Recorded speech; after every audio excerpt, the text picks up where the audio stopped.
Hi అందరికీ నమస్కారం. మీరు చూస్తున్నారు తెలుగు బుక్స్ సమరీ, పుస్తకాల ద్వారా ఆలోచనలను మార్చే ఒక ప్రయత్నం.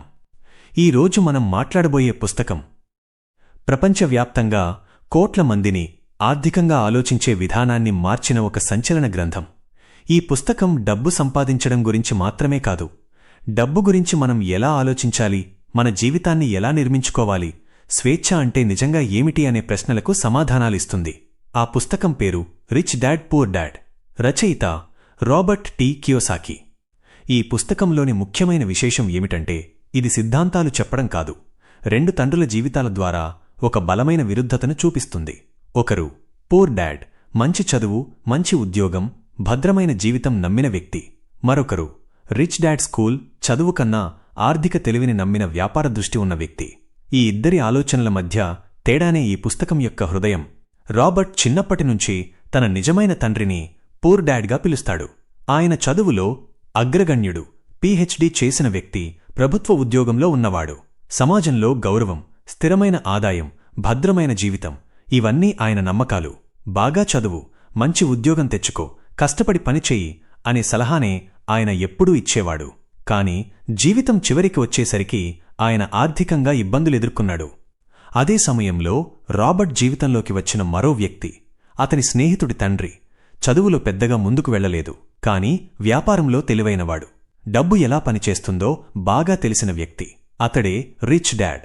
ఆయన ఎప్పుడూ ఉద్యోగం కోసం పనిచేయలేదు, ఉద్యోగాలను సృష్టించాడు. ఆయన జీవితం రాబర్ట్కు డబ్బు గురించి కొత్త దృక్పథాన్ని ఇచ్చింది. రాబర్ట్ ఈ ఇద్దరి మధ్య తేడాను గమనించాడు. పూర్ డాడ్ అనేవాడు డబ్బు ప్రేమ చెడు అంటాడు. రిచ్ డాడ్ మాత్రం డబ్బు అర్థం చేసుకోకపోవడం ప్రమాదం అంటాడు. పూర్ డాడ్ భద్రత కోరుకుంటాడు, రిచ్ డాడ్ అవకాశాలు వెతుకుతాడు. పూర్ డాడ్ బిల్లులు చెల్లించడానికి భయపడతాడు, రిచ్ డాడ్ బిల్లులే తనకు ఆలోచించే శక్తిని ఇస్తాయని చెబుతాడు. ఈ విరుద్ధతలే రాబర్ట్ ఆలోచనలను పూర్తిగా మార్చేశాయి. ఈ పుస్తకం మొదటగా చెప్పే ముఖ్యమైన పాఠం ఏమిటంటే, ధనవంతులు డబ్బు కోసం పనిచెయ్యరు, డబ్బునే తమ కోసం పనిచేయిస్తారు.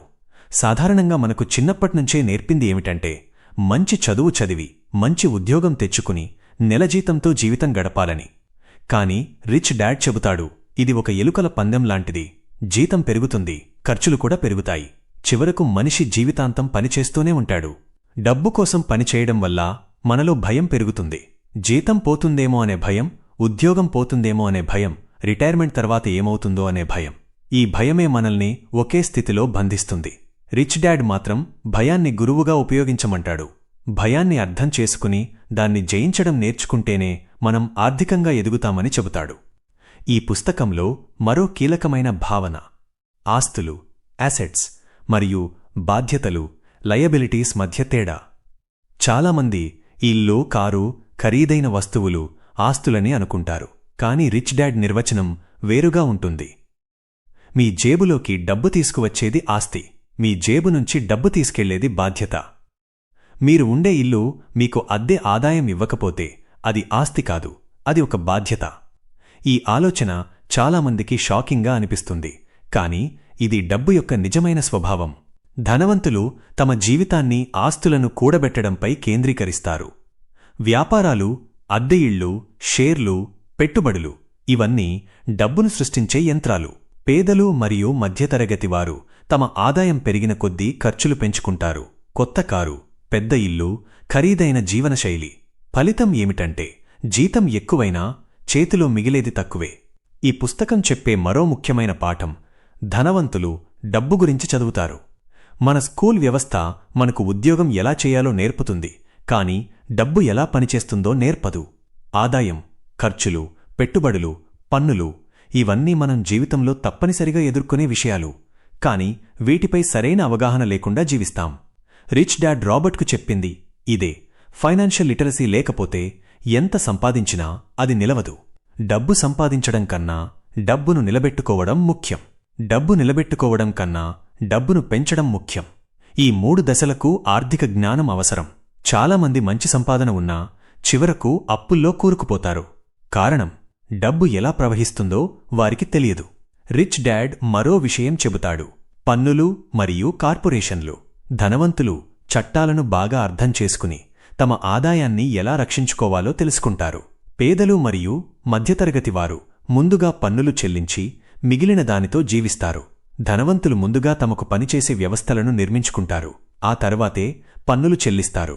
ఇది మోసం కాదు, ఇది అవగాహన. ఈ పుస్తకంలో భయం, అనుమానం, అలసత్వం గురించి కూడా విస్తృతంగా మాట్లాడతాడు.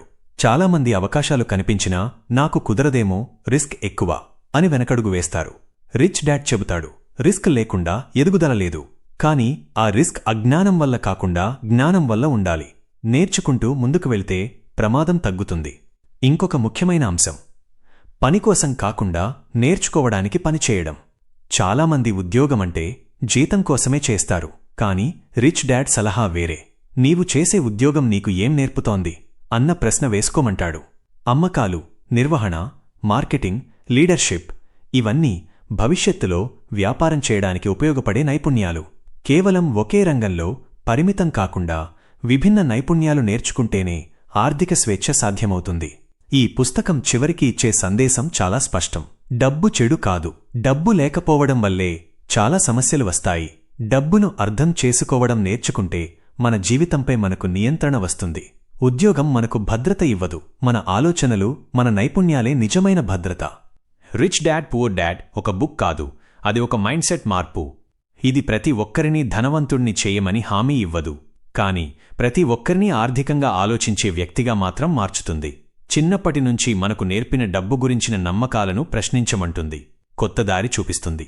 చివరగా ఈ పుస్తకం మనకు చెబుతుంది, మీరు ఎంత సంపాదిస్తున్నారు అనేది ముఖ్యం కాదు, మీరు ఆ డబ్బుతో ఏమి చేస్తున్నారు అనేదే ముఖ్యం. మీ జీవితం మొత్తం జీతం కోసం పనిచేయాలనుకుంటున్నారా, లేక మీ డబ్బునే మీకోసం పనిచేయించాలనుకుంటున్నారా? ఈ నిర్ణయమే మీ భవిష్యత్తును నిర్ణయిస్తుంది. ఇది మిత్రులారా, రిచ్ డాడ్ పూర్ డాడ్ డబ్బు గురించి ఒక పుస్తకం కాదు, జీవితం గురించి ఒక పాఠం. ఈ సమ్మరీ మీకు ఆలోచన ఇచ్చిందని ఆశిస్తున్నాను. మీకు నచ్చితే లైక్ చేయండి, షేర్ చేయండి మరియు తెలుగు బుక్స్ సమ్మరీ ఛానల్ను సబ్స్క్రైబ్ చేయండి. మరొక అద్భుతమైన పుస్తకంతో త్వరలో మళ్ళీ కలుద్దాం. ధన్యవాదాలు.